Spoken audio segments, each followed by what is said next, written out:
Hello, everyone, and welcome to episode 106 of the Watch Rolling Podcast.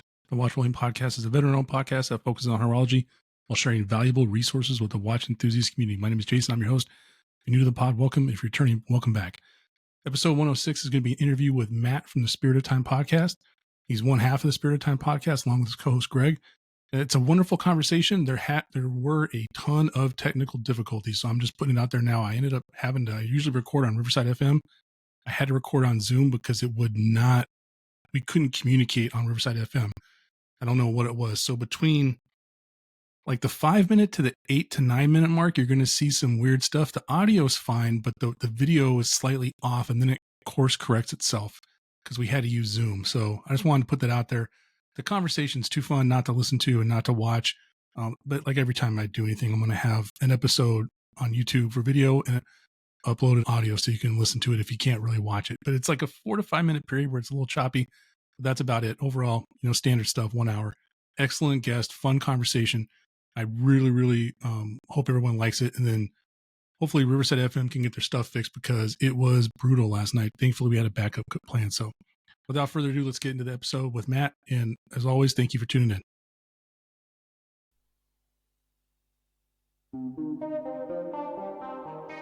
Welcome to the show, Matt. Dude, it is good to see you, man. How are you? I am stoked to be here. Oh, man, I'm stoked to have you here, too. And this is a full disclosure because I believe in being brutally honest. We've been working through some technical issues, and I think we got them sorted out now. We always want to have a redundancy plan, and I feel like we had a good redundancy plan in place. So now we're cooking with gas. It's so awesome to have you on the show, Matt. It's been a long time coming. I love you guys' podcast, Spirit of Time podcast, you and Greg. But let's just get into it. So tell us about the Spirit of Time podcast and anything else you want us to know about you real quick. Sure, man. Well, in a nutshell, I am like your average middle-aged suburban dude. I work in sales and I am a watch enthusiast and have been, I guess fairly deeply for probably about 15 or 18 years, but, going back maybe another 10 or 15 years before that, prior to the advent, I think of, the watch fora and the big blogs and that kind of stuff. Participating in the hobby was a little bit more difficult if you weren't really deep into it, but it's gotten a lot easier. And that's kind of my watch story. As far as the podcast goes, man, I think like a lot of people in, kind of urban areas, I live in Southern California. I'm in LA County, kind of Pasadena area. We have a pretty healthy collection of watch groups and a lot of them overlap. But with the COVID era, it took away for a lot of us the opportunity to get together with people that we knew and participate in the community and hang out and swap watches and stuff. I had one of the friends of mine from that group, was a guy named Greg. He's my counterpart on Spirit of Time podcast. He's also known as at Time and Tequila. We had this idea prior to COVID to trying to get together and and host like maybe a quarterly get together, for our part of town. As you know, San Gabriel, or I should say Southern California, is huge. And there's all these sort of disparate communities, and the San Gabriel Valley is not really well served by, the existing watch groups. Most of what we kind of have to go to is West LA, Santa Monica, South Orange County, that kind of thing. And there's not much around here. So we had hoped to do something like that. And when COVID came, we couldn't really do it. So we decided a podcast would be the next best thing to kind of talk, get together, and kind of put out, I don't know, I guess, a spoken word kind of a content that other people could listen to, and just started really kind of our friends. Grew beyond that. And it's been a lot of fun, man. We've been going for just over 4 years now. We have 100+ episodes, and it's been great, man. It's been a boon. We don't monetize it. It's strictly for a hobby thing. And it's been a great way to meet people, a great vehicle to kind of explore the hobby, and frankly, to get, hands-on watches that we might not otherwise get to see too. And we drink a lot. No, I love your guys' podcast because I feel like it's one of those rare podcasts where you feel like you're actually sitting down at the table with a bunch of guys having just a general conversation. Like you feel like you're part of the conversation because it's always like in a pretty realistic life setting. You're somewhere eating, having a couple drinks, having fun. It's always like a diverse group of watch enthusiasts too, like based on what they like, what they don't like. I find that to be really interesting. And congratulations on 100 episodes, because that's no slouch. It's always nice to have a library of episodes there for when people find you, they actually have stuff to listen to. So I think that's pretty cool. And it's just and I just like background sounds. I like to hear like I'm in the mix. I feel like I'm in the mix on the podcast when you guys do those live episodes. Well, dude, that's a great compliment because that is what we aimed for. And especially when we do things live, if we're either, at a bar or a local restaurant or, at Greg's place, he's got an amazing space in his backyard, with a lot of really cool kind of hardscape, where it's fun to hang out. But the idea was, and I can't take credit for this term. I don't know who, I think it might have been our friend Summer Eskimo here in the Southern California community. Shout out to him if he's listening. But the way he described it was, you want it to be like, I don't know how to, you want it to be like the person who's listening in their car or at home or whatever feels like they're ear hustling a cool conversation at a bar. Maybe you're sitting there with a friend and you're talking about whatever you're talking about, but the table next to you is talking about what you really want to be talking about, like watches or, some whatever the latest development is in the hobby. And you're just able to kind of listen vicariously. And the point is to feel like you're essentially another participant at the table. That's awesome. Yeah, and that's what it feels like. It's unfortunately I don't run across anyone having watch conversations in my real life, which would be nice, but it's definitely got that vibe and I really enjoy it. It's fun. It's a fun listen. Definitely is. I invite everyone to go check it out. So it's apparent by this point that you have a podcast and that you're into watches. So before we get into that, like let's do a wrist check and a pour check. And what do you have on the wrist today? And what are you drinking? Well, first of all, I appreciate you kind of shouting out the pour check. That is our thing. We do a wrist check and a pour check. And I cheated. So on our podcast, we usually try to select a watch for the wrist check that is maybe appropriate to the guest or to the topic or what have you. And I couldn't decide what to wear. So I've got two. I'm double wristing it today. So on this wrist, this is the watch that I actually wore most of the day. And this is the Blancpain 50 Fathoms Bathyscaphe. So this is not the 50 Fathoms Automatique that a lot of people know. This is a little bit more slimmed down, not as shiny. Bathyscaphe is a little bit more low key. I'm kind of a skinny guy. It fits my wrist better anyway. And it's just very stealth, low vis. Can take this into a lot of environments where I wouldn't wear something even like a Datejust, without feeling like I'm going to get my arm chopped off. And it is currently on a custom strap I had done by Vintager Straps. And this is I think it's a French, like a distressed French military, reclaimed military canvas. Oh yeah. What's cool about this is it's got, instead of it being like a conventional, like the OD green that we see, in all of the military gear here from the US, it's got like this blue undertone. So it's like green blue, very kind of oceanic, and it's very rough hewn. So it's kind of a cool high-low mix. So that's nice. What's on this wrist. And then the double wristing thing, just because I thought it might be apropos of other stuff we're going to talk about, is I've got a Pepsi GMT. This is not a Rolex. This is the Tudor Black Bay 41. I got this when this came out in 2018. Yeah, I've always loved this format. The GMT watches are kind of my thing, and this was a very cool watch that I've had for a while. I wear this a lot, and this one is off of its bracelet and is on, again, another Vintager strap. This one is like I think, the name of the pattern is like AOR1. It's the MARPAT, like the kind of the Marine Corps digital camouflage, arid environment camouflage. So like the desert camis that the Marines wear. And I guess maybe the sailors too. So yeah, that's what I have on the wrist. And in glass, I've got a big old beer, man. I've got the Hacker Shore. This is PSCHORR. Hacker Shore. So this is a Bavarian Hefeweizen. We've had really good weather the last few days, and anytime we get into spring and summer, I like to break out the Hefs. It's a nice beer. Reminds me of going to Germany. Yeah, I love Hefeweizens. How about you, dude? So for me, now that you ask, I'm wearing my PAM 0177 on the gray Artem PAM straps. I'm gonna tell you what, as comfortable as the OEM rubber strap is on this thing, there's something about this PAM strap. Shout out to Artem Straps. They know I love their stuff, sailcloth. It's just super cool. My little keeper fell off there. But yeah, this is a PAM 0177 titanium base Luminor. It's just right up my alley, manual wine. My first Panerai, but I knew I wanted something not super polished. And then in the glass. Wait, I'm going to interrupt you for 1 second. Sausage dial or sandwich dial? Sandwich dial. Nice. I like aesthetics of, I've had both. I went through a Panerai phase and I ended up oddly, I like the sausage dial better, I think. Oh yeah.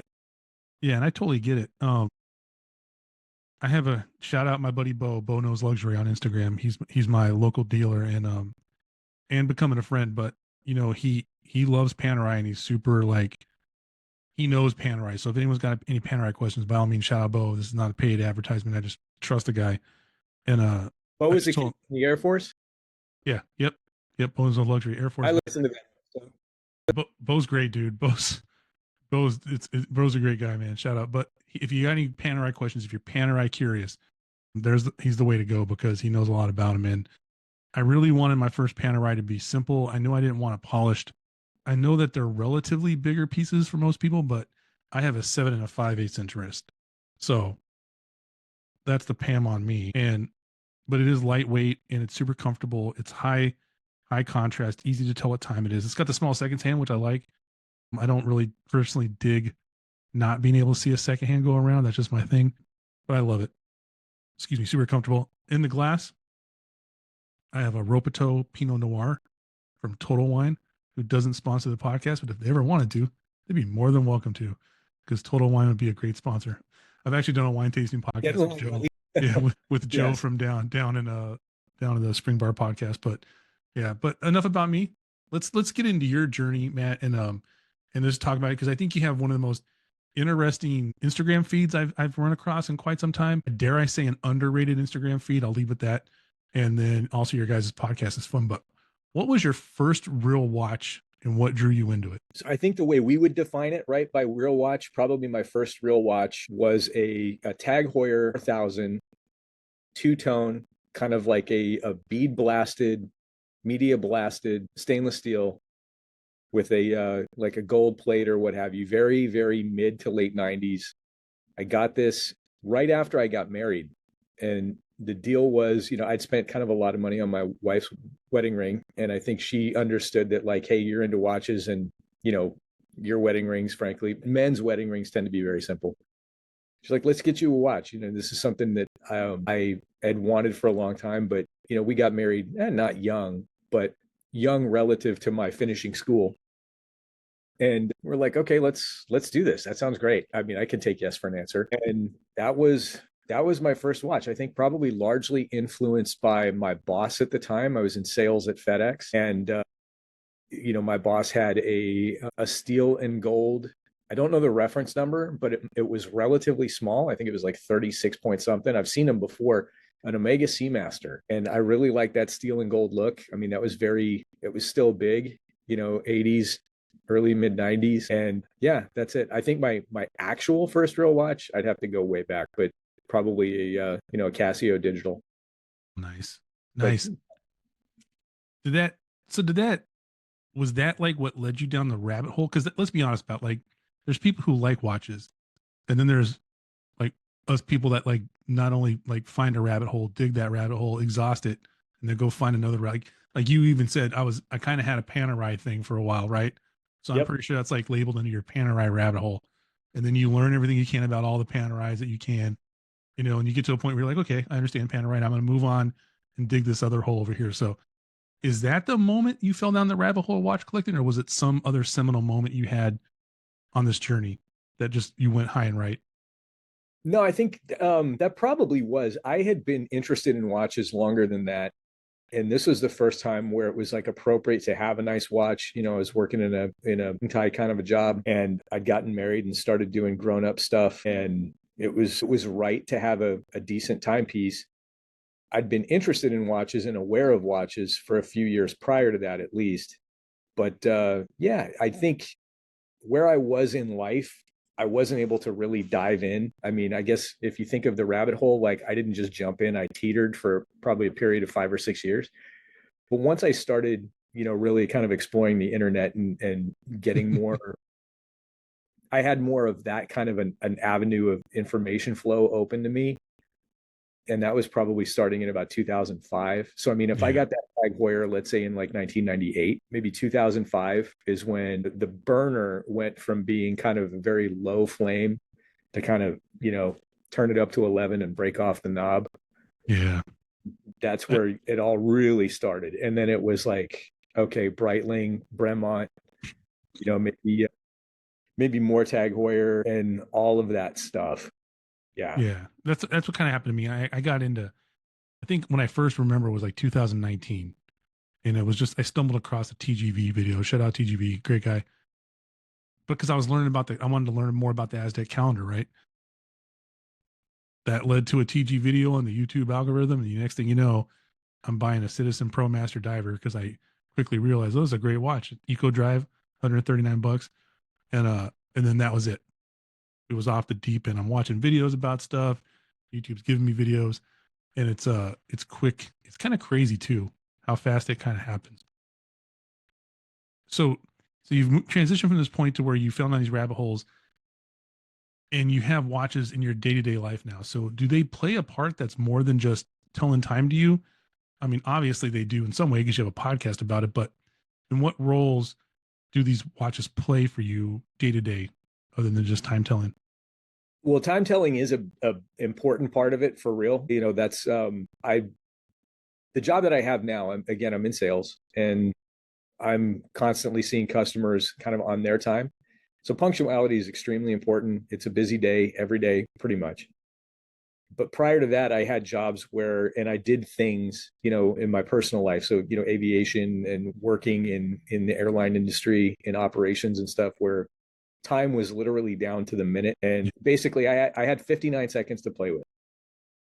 And at the 60th second, I was late. And so it was extremely important to be aware of time and to be punctual. And then, sort of maybe other areas of my life, even before that. And I did, diving and stuff like that. I don't use a phone to tell time. So telling time is very important first and foremost. But to answer your question, I think the question you're really asking is like, why are our watches important instead of just having one? And for me, they are like totems and touchstones to different things that you're interested in, different areas of your life, maybe different times of your life. I have, if you'll allow me to kind of explain for a second, but one of my watches that I would have a very hard time selling. I don't wear it very often. It's not super practical to wear, but I have a Tutima military chronograph.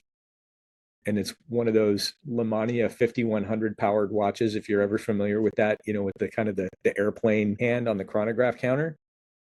And there's some really technically interesting things to that watch that could be its own podcast episode. But what's important to me about that watch is it reminds me of a time in my life when, I was basically 80s, early 90s, when I was really deeply involved in kind of preparing for a career that ended up not panning out for me. But, where there was this kind of aviation component, a military component. And that watch really kind of takes me back whenever I hold it, whenever I have that watch on my wrist, to that time in my life. And it completely pulls me back in time. Most of my watches, not all of them, but most of them have some appeal to me like that. That old Tag Heuer is completely dated. It is not like a relevant watch anymore. But I put that thing on a strap and I wear that all the time. Yeah. Any kind of holiday or like personally important day, especially with my wife, because we got that in our first year of being married. I've been married 27 years. Congratulations. Thank you. Thank you. But that's the sort of thing where that watch comes out for those events. And there's some kind of story for just about every watch I have. So to me, they're like totems and touchstones and reminders of things that are interesting to me. No, that's awesome because it's not just, often people talk about there's connections, watches create connections between people. But I think a lot of times people don't realize, especially for people like, and I'll be honest, people like you that are fortunate enough to have been into this hobby for so long that you have these long connections with your timepieces, right? Because for me, it's been like 6 years, 5 or 6 years, right? But like, if the watches create strong connections between people, it's creating strong connections between you and the person that you once were. And it's creating a line back, right? Something very Ooh, tangible. yes. Yeah, that's a good way to put it. You know That's what I mean? And I think that's super cool, right? Because that also leads into like, now that you are part of groups and you have meetups and all this other stuff, and you have a podcast, you have a voice and you interview people, and then, you're known within the community, especially like within our TGN community, et cetera, et cetera.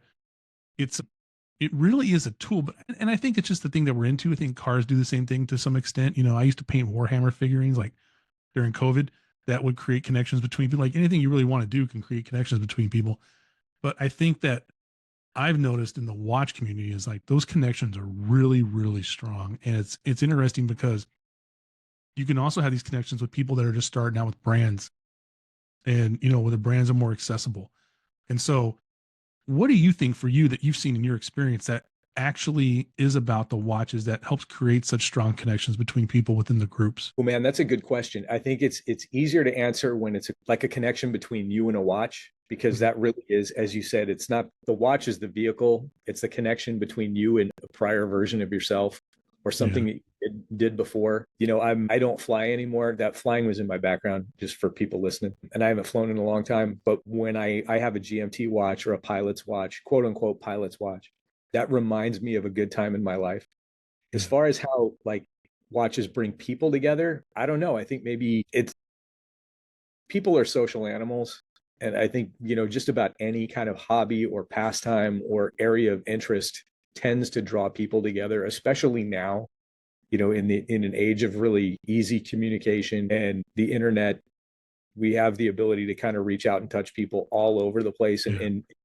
and impact people all over the place and be impacted by people from I would never talk to somebody in Australia about watches, but I have a number of people listen or follow or whatever, or like Yeah. friends of friends that now you can talk to. And I don't know, I don't think it's really any more magical than that. It's just the horizon that you can see, the Yeah. number of people on that horizon that you can reach out and touch is so much bigger now. Maybe that's it. I don't know if that really explained it, I but think you did a good job because for me, it's like I'm picking up what you're putting down because it's it's a little obviously it's a little niche thing, right? This is our little niche thing amongst many other niche things I'm sure we're involved in. But when when you dig something, let's say a specific detail about a specific timepiece, and then someone's like, "Oh yeah," before like they know you like it, they're like, "Oh, I really dig, how Grand Seiko finishes their indices or something," and then you're like, oh, "Man, I've always loved how Grand Seiko finishes their indices," right?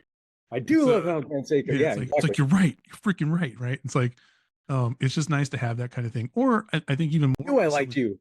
yeah, yeah, or someone's able to teach you something about something that you didn't really know, right? Because there's so much stuff to learn. I think it just, and they're so willing and free to give out that information, and it just I think creates bonds. But you spoke earlier about flying, so I picked up on this early because I really like.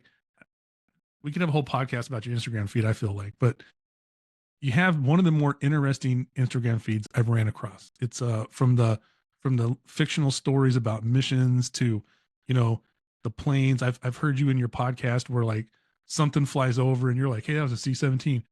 And everyone's like, what? And you're like, no, look, and it's a C-17, right? And it's like, um, where did that interest in aviation or military aviation come from?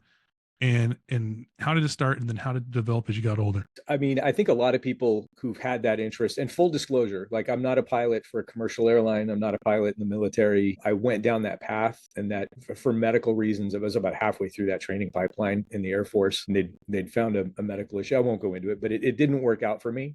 And it was like a hard stop for me. It's like, hey, I'm fine. Like it wasn't, anything bad. It was just one of those conditions where it's like, hey, it's a congenital thing. It's not visible, had not previously been detected, but it's you can't move further there. But I continued to fly in the civilian world. I started, I think, like a lot of kids. I think people sometimes are either the one of two paths that I see, dude, are people are born into families that do it.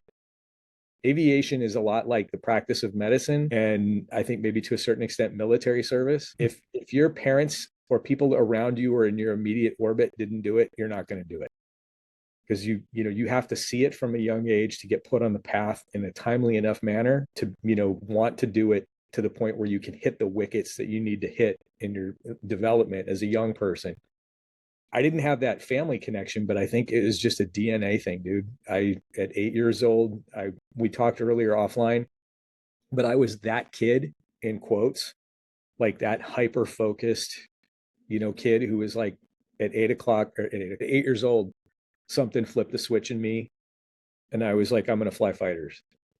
And I ordered everything in my life from age 8 to about age 20 towards that end. And my stepdad was a flight instructor, and I flew with him a lot as a kid. That was a fortunate thing for me. I just, I knew I'd be able to do it.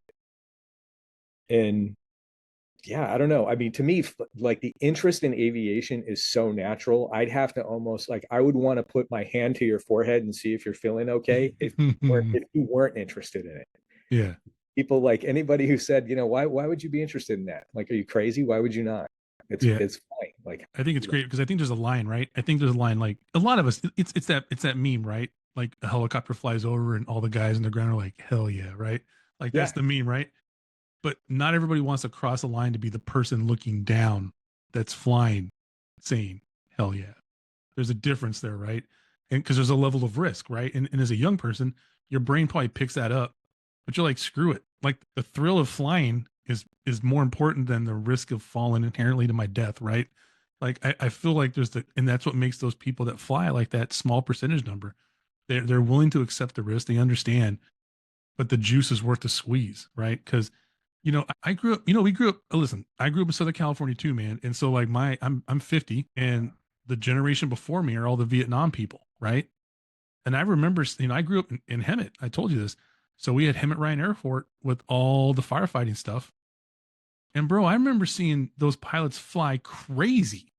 Like the videos you see on TV now are nothing compared to those guys in the 80s, in the 90s. You're talking like, hats off. They still do a great job, but like, we're talking Vietnam era pilots that are yeah, now doing firefighting in the hills. Like, it was nuts. And you have a seat, front row seat, just watching them in the hills go crazy. So I think it's really cool to have been part. I think it's cool that you were part of the small percentage that actually went up there, got behind the controls, and did some cool stuff because it's like you and some birds. I mean, that's really who you can have a conversation with about it yeah. because the majority of the people don't, right?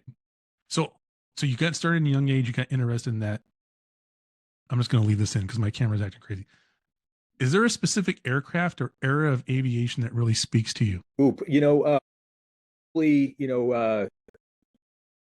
mid 40s, mid 1940s, or I would think, maybe early 90s. So I think the mid 1940s to me is the kind of the romance era. And I hate to say this, we had so on our podcast we had do you follow a guy named Mosquito Boat or call Yes. him Mosquito Boat? Okay, so you know that guy. If you heard that episode, one of the things we talked about how is the fact that it's a very unfortunate fact that some of the most kind of interesting, consequential things in human history like revolve around conflict. Yeah. And No, it's true. the most important developments, the very best things that you will see out of people are associated with conflict. The worst too, by far the Yeah. worst. But conflict just tends to bring that stuff out, and that is so if you get into say like 1943 to about 1945, World War II, to me that's the romance era of military aviation.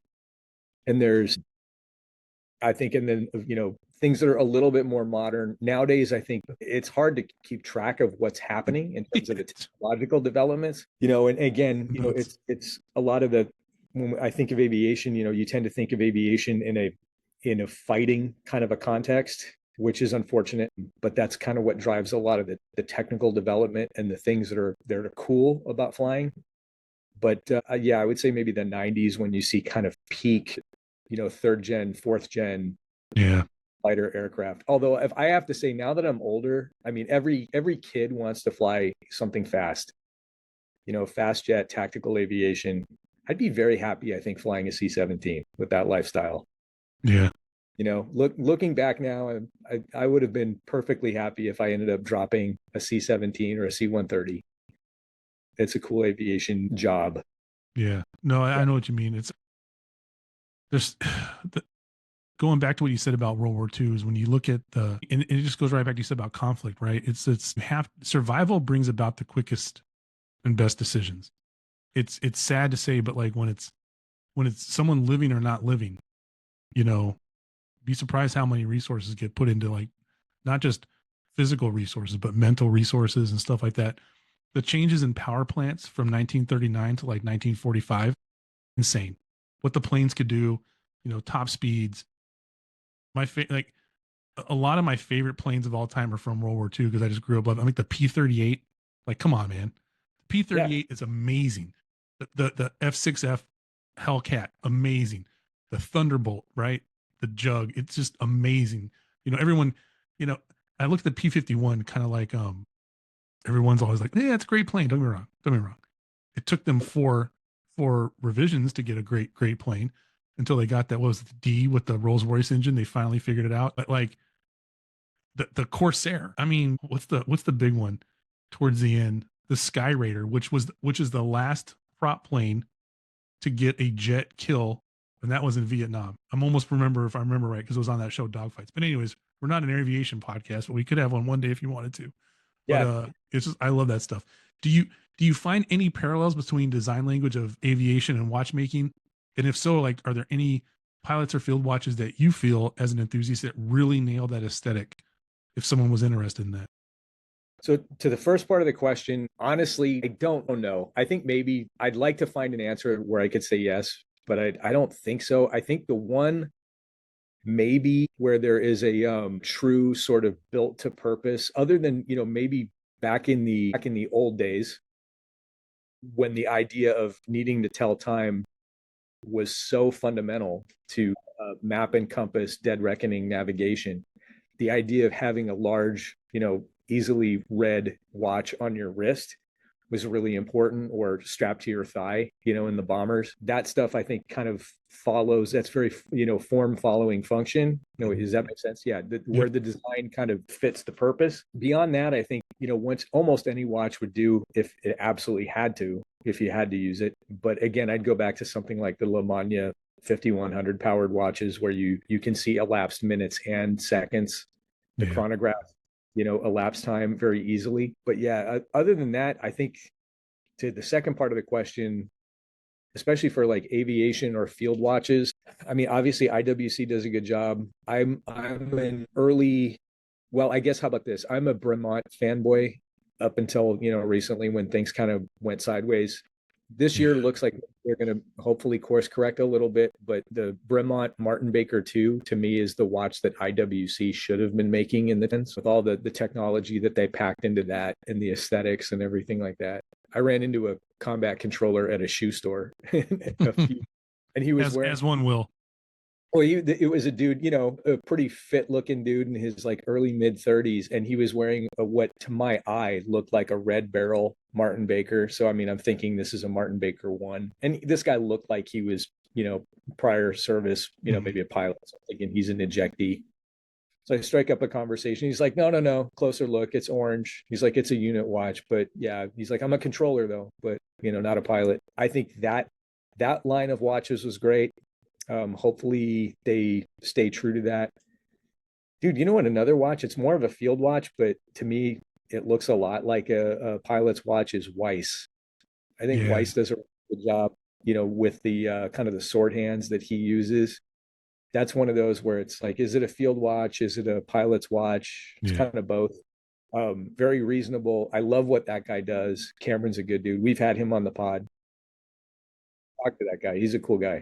Yeah, I like that. I like that episode. And I think to go back to one thing you said about form following function, right? It's always been a weird thing with me as a retired military guy, right? Where like, and not like revisionist history, but it's almost like revisionist history where some of this stuff is so cool, but maybe people just don't say it enough anymore. It's cool because cool people did cool crap in it, right? Like it's like No, that's exactly right. Yeah, these things are cool. Cool people did cool stuff with it. And I think and the small group understands that. I think, but for a large part of it, it gets lost. They just wear it as some like cool extension of them. But it's like, I'm not saying it's not cool that you don't have it. I'm not saying it's not cool that you have it.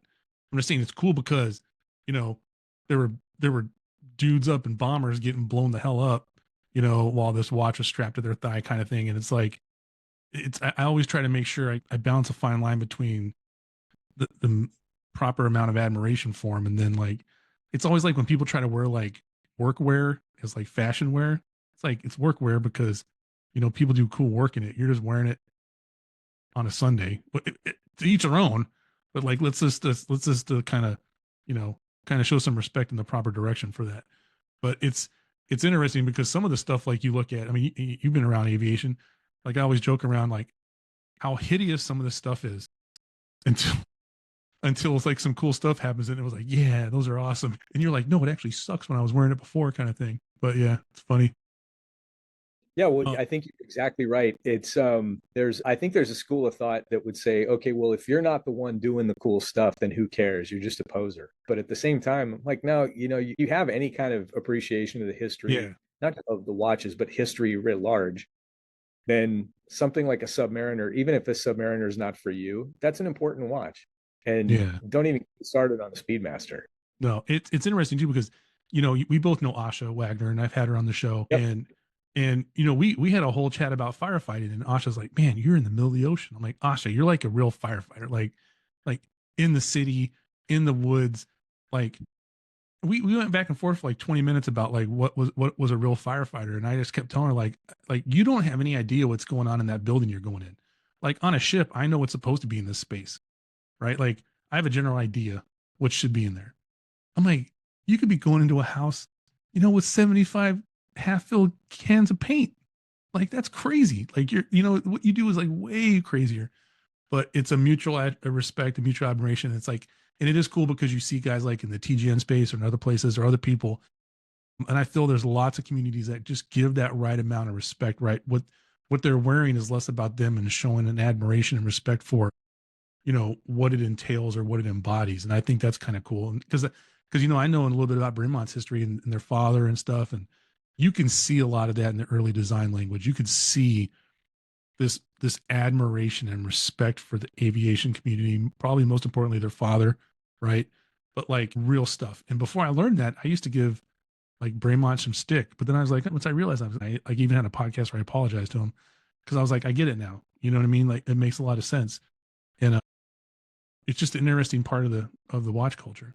But I don't think there's going to be any other watches better than aviation watch. Like we talk about dive watches, but like come on, the flight watches when they're done right are way cooler. They're just way cooler. They got a lot going on. It's the Navi time. I mean, I could go on and on. I love a good dive watch. Don't get me wrong. I almost all own dive watches, but I own them because they're slightly less cool than a pilot's watch, and I really can't feel like I can pull off the pilot's watch. But anyways, I digress. So one of my favorite things about your Instagram feed, and I tried to do some research, and I couldn't really figure out where it started, but you have some of the earliest posts about Magnum P.I, right? For the record, I always thought Magnum was super cool when I was a kid. I would never, no matter how great my thighs are, and they were great at one time, wear the doinker shorts. That's just not going to happen. That's what we call them in the Navy. Whenever divers come on board your ship and they're going to make sure stuff's good so you can do maintenance, we call those shorts doinker shorts. And it's a whole long story. But what's with the show and how did it leave such a strong imprint like on your pop culture interest and then aligning it to watches for you? I'd really have to maybe go back in my own history over the past, say, 3 years to kind of find out exactly where it popped back up. But it did. I was, I'm older, right? You and I are the same generation. I'm a little older than you. So I'm in my, early mid 50s. So I watched Magnum P.I, in first run prime time in the, and so for me, it was always contemporary. And I love that show. It was very different than anything else. It was in its day, it was kind of flashy. It was a great way Yeah. to tell stories. It had cool stuff in it, the cars, the helicopter. For me, it was the helicopter, and it was cool. It was like a great alternative to something like the A Team. To me, it was like vastly better. Yeah. And so I always loved that show. And I think probably the single biggest thing was, the advent of how about the ability to go on to a place like Amazon and just buy the full season or the full series on DVD. Yeah. It's awesome. And, after having had like a 20-year hiatus from it, where it only occasionally see it in reruns or you see references to it. But, even in the 80s, I knew the watch, I knew the Ferrari, I knew the Audi, the helicopter, all that stuff. At some point, probably about 4 or 5 years ago, probably during COVID, I went on a bit of a jag, like getting, box sets of different series that I liked Mhm. from the. And one of them, obviously was Magnum P.I. Another one was, did you ever see Tales of the Gold Monkey? It was a kind of a short. Yes. I actually, as a thank you gift for coming on to our podcast with us, I got John Mosquito Boat. I bought him, that series and sent it to him. I'm like, watch this. You're a little younger than me. You might not have ever seen this. And he was like, this is incredible. But yeah, just so I'd always had this interest. And at some point, I think I started, what got me back into it was I have a thing that I do, and it's a total affectation, although I do this in real life. But on the weekends, anytime there's good weather, which is most of the time in SoCal,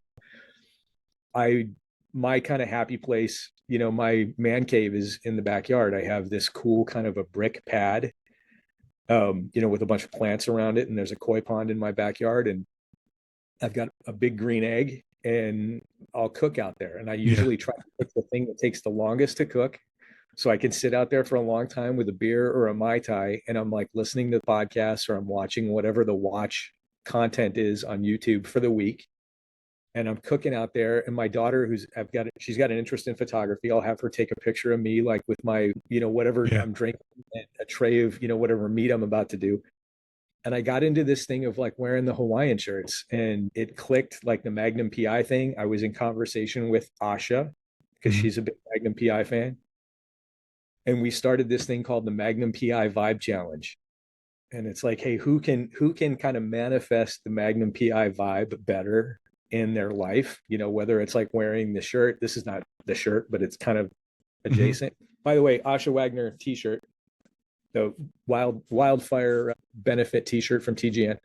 But yeah, it was like, okay, I'm going to get the watch, and I'm going to get a picture of that. And then she would kind of respond like, okay, I'm going to go to Hawaii and get a picture there. And then, we started like like looping people in. So, James Lambden is a big Magnum P.I fan. So we tag him, and he'd pop in with some stuff.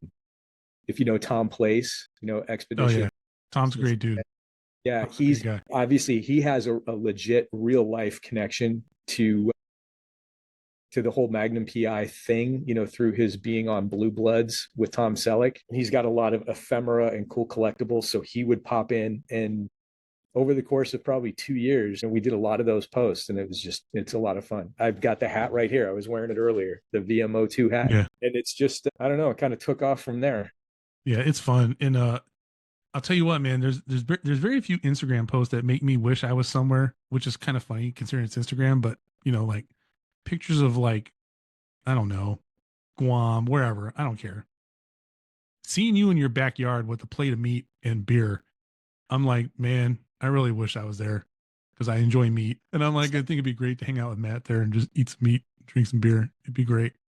Yeah. No, because it's awesome. The whole Magnum P.I thing, I think, is so cool because it just goes back to the fact that just because we're into watches doesn't mean we don't have other things that we're interested in.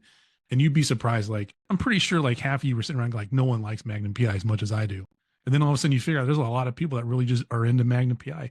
And it's a great show because it's like you said, like the A-Team had its moments, but I feel like Magnum's like one of the first real shows that took on the whole Vietnam veteran trying to live their life thing. Because there's some moments of Magnum that are dark moments. And as a kid who grew up, and I'm sure you same age as me, we grew up kids of these Vietnam vets. And it's, they didn't come home like I came home.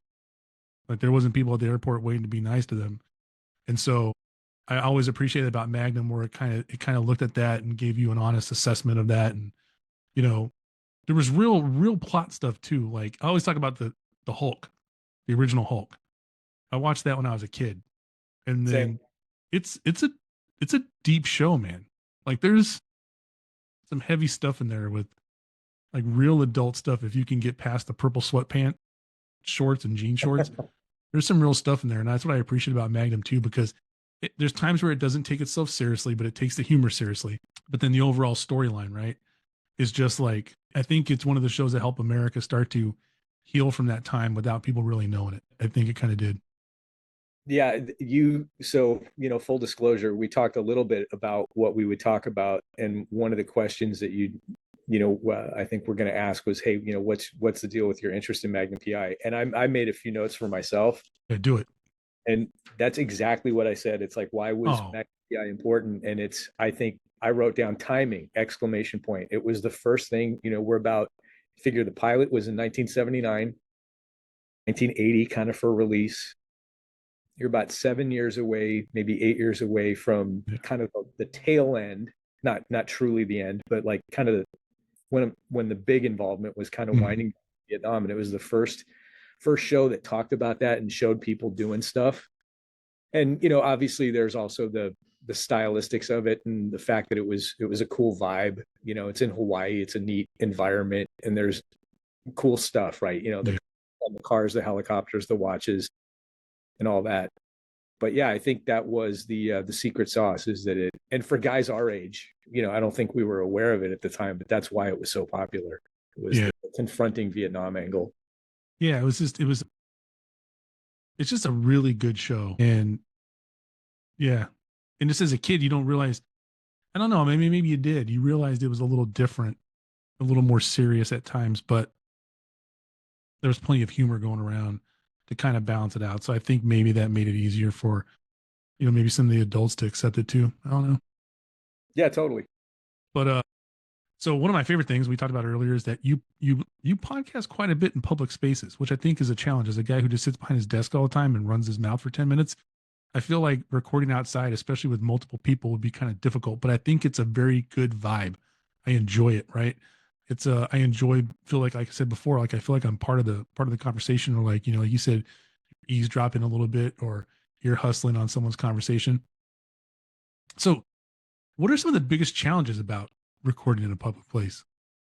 Well, I mean, the obvious one is going to be the noise, just depending on where you are, time of day, what else is going on. Sometimes it can be really hard to plan for that, depending on the venue or where you're going to go. Greg and I sometimes will do kind of like a happy hour, after Friday, or maybe we'll meet for lunch or something like that and do, a catch up episode live. The live ones definitely, I think, are the most fun to listen to, usually, but they can be hard. Yeah, I mean, I guess that's probably pretty obvious, but really is just what else is happening around you that you can't predict. And is there anything that you're not going to be able to overcome with space, or with turning down the gain on your microphones and stuff like that. Yeah, I can only imagine. And there's been some interesting stuff. So I remember there's one time I was going to ask you, has been like any super hilarious moments or wild moments that threw off a recording mid session? And I've always enjoyed this stuff. Like there was one episode where a waitress walked up and she was into watches, or she asked you about your watch, or you saw her watch, and then it took off. And I think she like joined your group or something, like you gave her the information for your guys' group.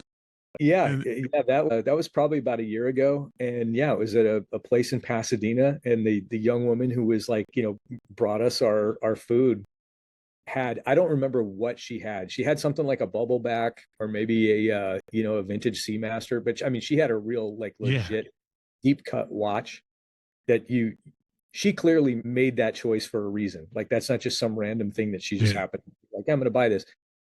And she saw we had a few watches, and she's like, hey, what are you guys doing? Interrupting. That's the other thing I think people see, if you've got an open laptop, and you've got, some kind of recording suite set up, people will, like, hey, what are you doing? There's natural curiosity. And sometimes people will walk up to you and interrupt, like, hey, what is this? But she'd seen the watches and struck up a conversation, and yeah, we kind of gave her all the information. We're like, okay, here's us, here's how to find us, here's the podcast, here's the people. Check it out. I've since been back and talked to her again.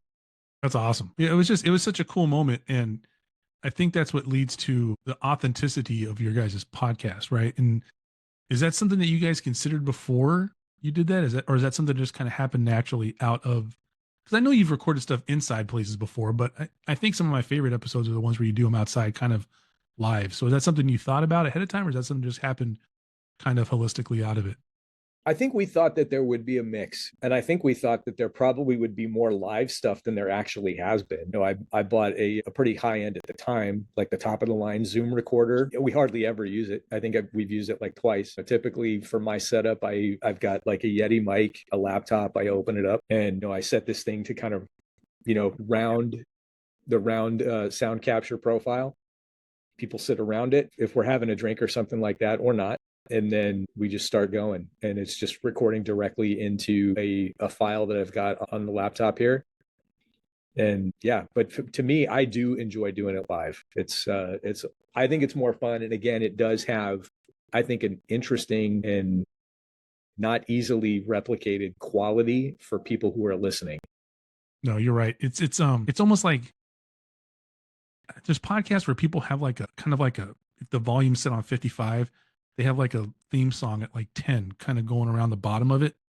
And I can't really listen to those. But your guys' podcast where it's like real life sounds on the room that you're wherever you're at, I can listen to that because it's never the same thing twice, but they're almost always is some kind of similarity because you're in a public space. So you're hearing like people talking to people in the background, but it's not interrupting your guys' voices. You're hearing the clank of glasses. You're hearing like some sizzling meat walk by one time. You're hearing a rando kid Yeah, scream or a dog bark, or like kid or or like a fire truck goes by or something. You're like, oh, this is pretty cool because this is how life kind of is. You know what I mean? And it's just you can kind of picture yourself just hanging out in the restaurant with you guys and just having a good time, and it would be great. So I yeah, think that's that's actually that's 100% what we aim for with that stuff is to have it feel like you're there and to have it, feel as authentic as possible.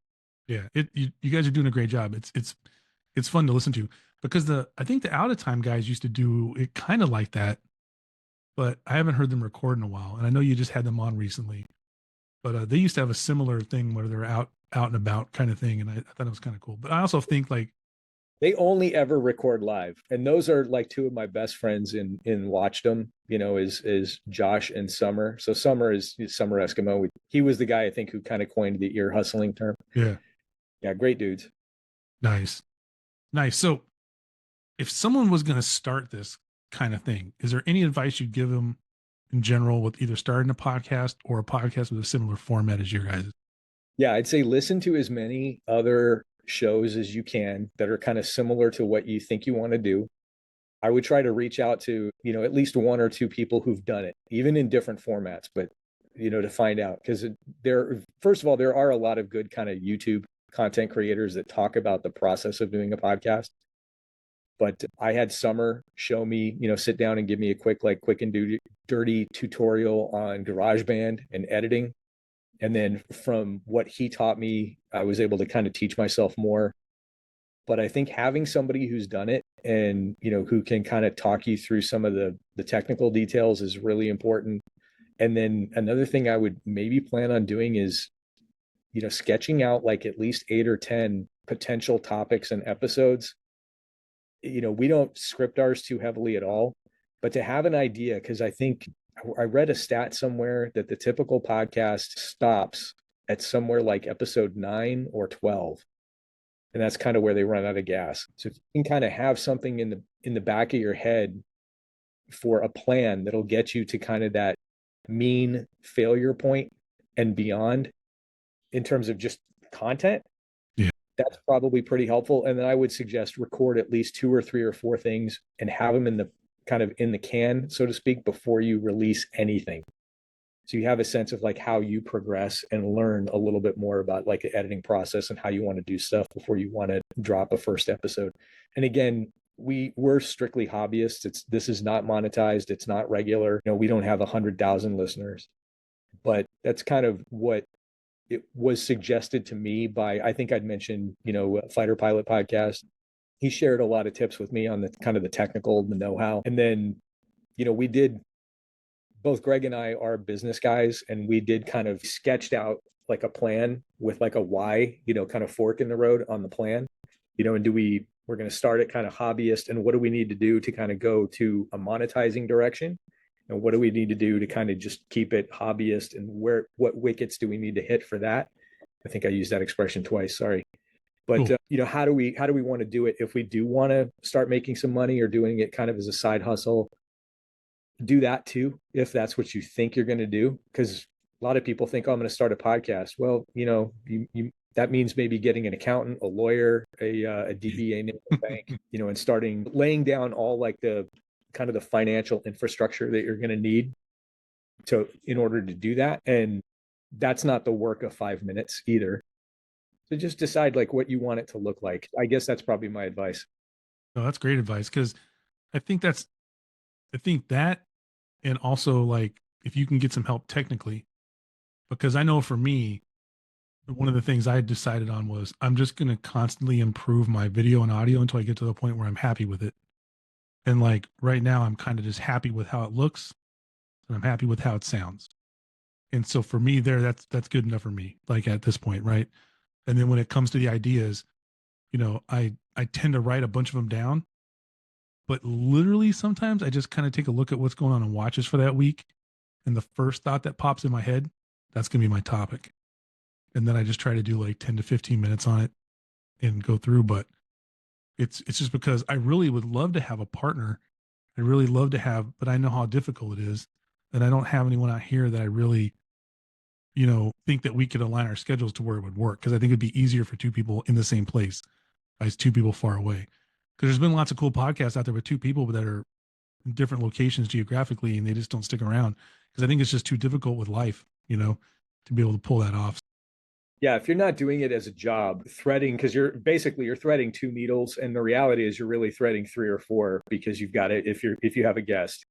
So to have a guest or two guests who've done that too, that can be difficult to make it work for everyone.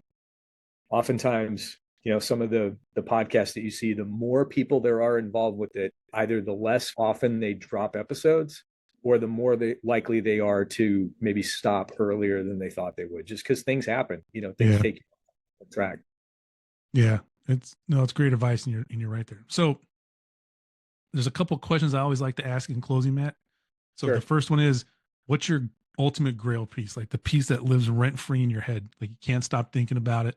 And if everything aligned and you could score it, what would it be? Dude, I'm going to cheat again. I don't have anything like super high end, like, truly crazy, like horology kind of stuff. But what I would like to do would have like a 1-2 or maybe a 1-2-3 punch of GMT Masters. I would love to have, and if I could only pick one, I'd probably pick like a, circa 1980 vintage or whatever, 1675, but the steel and gold, the root beer.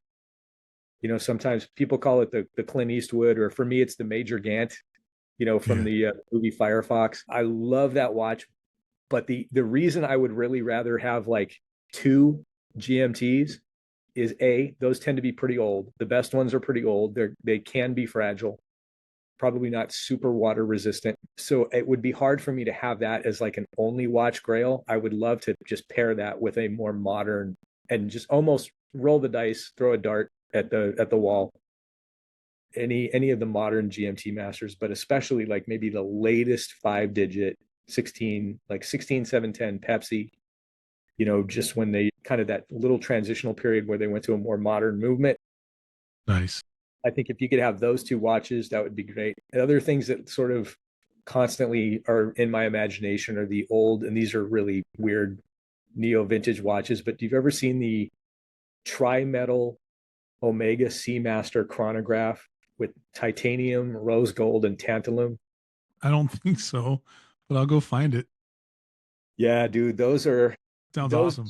they're so ugly, they're pretty, and they're just, to me, those are really cool. So I think that would probably be what I would get. That's awesome. That's Yeah. awesome. So, as someone who's pretty deep in the watch world, this is my favorite question to ask people, right? And I always have to kind of align it based on what they are. So, I just think that you're kind of deep in the watch world as an enthusiast, but a person has a podcast. What's your biggest watch enthusiast pet peeve? Ooh, I think I have two. So I love the GMT format. And for me, the people who are really, really stuck up about like flyer versus collar GMTs, 90% of the people who make those kind of, poo-poo remarks don't even realize that for most of its life early on, the GMT Master, which is a great GMT watch, was not a flyer GMT. It was just basically a second hour hand that, was slave to the regular hour hand, Yeah. and you just had to use the bezel. So to me, that's like, okay, the best iterations of the flyer GMT weren't flyer movements at all. So that bugs me. I think the other thing is people who sort of, and oftentimes it's going to be people in the community, but people who look down on people like us, frankly, who like watches for the history. Yeah. And they would equate your being interested, maybe not you, but like you're being interested in Panerai with like being a poser because you're not like an Italian combat swimmer. Part of that I can't control. You know what I mean? Like, because I'm not an astronaut. I do see that sometimes. It's inevitable in the comment section anywhere. Where people kind of feel like they got to spout off with the negativity Yeah. about. Yeah. People are, I almost punched myself in the face with my mic. No, I know what you mean. Man, I'm telling you, there's sometimes there's no winning, but I know what you mean. And, Yep. Matt, I really, really appreciate having you on the show. One of the last things I wanted, are there any charities, causes, or community projects that you would like to share with my audience or with just the general public? Dude, yeah. I can think of a couple things. I mean, off the top of my head, and they've all been on our show. So, I mean, obviously, I think you probably have some knowledge, right, regarding Anti-Watch Club. I Yep. think that's, something that's kind of that speaks to me. I'm not in law enforcement. I'm not a first responder, but I used to be pretty deep into shooting sports. And when I would go and get training, oftentimes I'd be paired up with law enforcement guys from agencies who did not pay for their training. And, to get really competent doing kind of getting good skills, oftentimes they'd have to, pull out of pocket Yeah. and go learn to do something at a more intermediate or advanced level with their own money and their own equipment.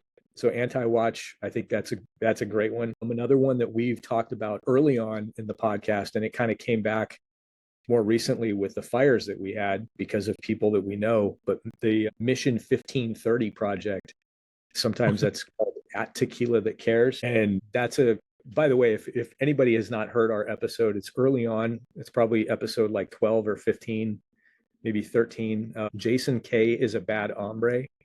Go listen to that. This guy is a cool watch guy. He's not big in the watch fam, but he's got a lot of great pieces. And he's really, really big into the preservation of traditional tequila culture in Mexico. So, Oh, wow. as you probably know, wine and beer are made from agricultural products that are very sustainable. There's annual turnover, and it's once you kind of get everything up and running, from an agricultural standpoint, it's pretty easy. But agave spirits is not. It's on the complete other end of the spectrum. Agave is not something that grows easily. It's got a 12 plus year life cycle. It would be very easy to basically whatever the harvesting equivalent is of strip mining agave in Mexico. So, this charity or this foundation kind of brings attention to the importance of the preservation of humidor and tequila culture in Mexico. So that's a good one. So I think those are the two that I would think of. I've got some others too, but those are the two big ones. Yeah. Well, I'll share those links in the towel section of my show notes. That way people can check them out. Cause I'm always, like I said, we have so many other interests that don't necessarily have to do with watches, but a lot of times those interests go to where we help with charitable organizations. So I always like to get that stuff out there if I can. But well, Matt, you got any last nickels, as we say? Do you have any last things you want to say real quick before we punch out? Yeah, saved rounds. No, man, you know what? This has been a lot of fun. I would love to do this again with you. You're a good dude. I follow your feed a lot and what you're doing, and I listen to your podcast as well. I think you've got a unique take because you have guests on, but you also do your own thing just as a solo voice. And not only I think does that take courage, but I mean personally, I think that's harder. So kudos to you. I think you do a great job, Thank you. and you've got some great watches, dudes. Man, I've been working hard to get this. I appreciate that. I've been working real hard to get this collection where I want it, and I think I'm 2 pieces away from where I really want to be. I'm going to sacrifice one of the final 4 that I love, but I have my buddies who keep telling me, shout out Cody, Alex, Rich, who are like, you've wanted this one piece forever. Why don't you just go get it? And I got to get off my butt and go do that. So I appreciate it. It's nice to get your collection to the point to where you're kind of happy with whatever you pick every single day. It's just a nice feeling. Yeah, Nice. that is cool. But again, Matt, yeah, anytime, like all my guests, I mean, you're one of the ones. Open invitation to come back whenever you want. If you guys ever need a guest to come on and just run his mouth for an hour, I'd be more than happy to help you guys out over there. And just thanks again for everything. And just remember to everyone in the audience at watchrolling.com, you make the watch. The watch doesn't make you.